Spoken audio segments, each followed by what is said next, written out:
Bali update tayo guys sa ating coins na ginagamit lang ng iba para mang-scam.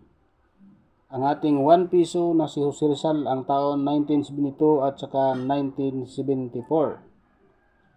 The 1972-1974 Philippine 1 piso coins, part of the series 1967 and 1974, features Jose Rizal on the reverse and the Republic of the Philippines coat of arms on the obverse, composed of copper, zinc, nickel. This 33mm coin was minted in high volumes, over 121 millions in 1972, and was demonetized on January 3, 1998. Composition and weight: 70% of copper, 18% of zinc, 12% of nickel, and 14.45 grams of weight. Ang 1972 natin guys ay mayroong ginawang 121,821,000 kapiraso at may price na extra fine 52 pesos, about uncirculated at saka yung uncirculated condition 100 pesos.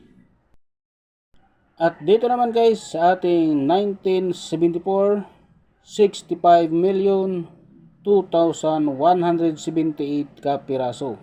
Mayroong price na extra fine 38 pesos, about uncirculated at saka yung uncirculated condition 62 pesos.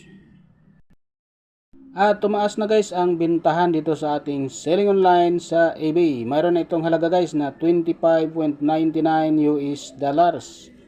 At dito sa Pilipinas guys ay umabot ng 1,506.12 centavos. Malala guys, sa mga nagbinta ng mga barya na katulad nito guys ay walang halaga na sobrang taas.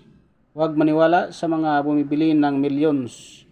Bago magbenta, mag-inquire muna guys dito sa ating mga online selling platform at sa mga malapit na mga coin collector sa ating lugar.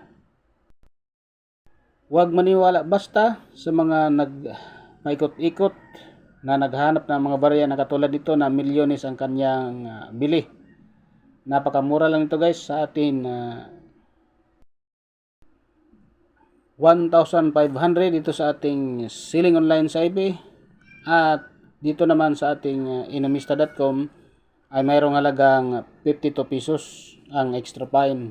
So magdepende ba yan guys sa mga kondisyon ng yung barya o walang gaano mga gasgas, kasi titingnan pa bawat isa yan.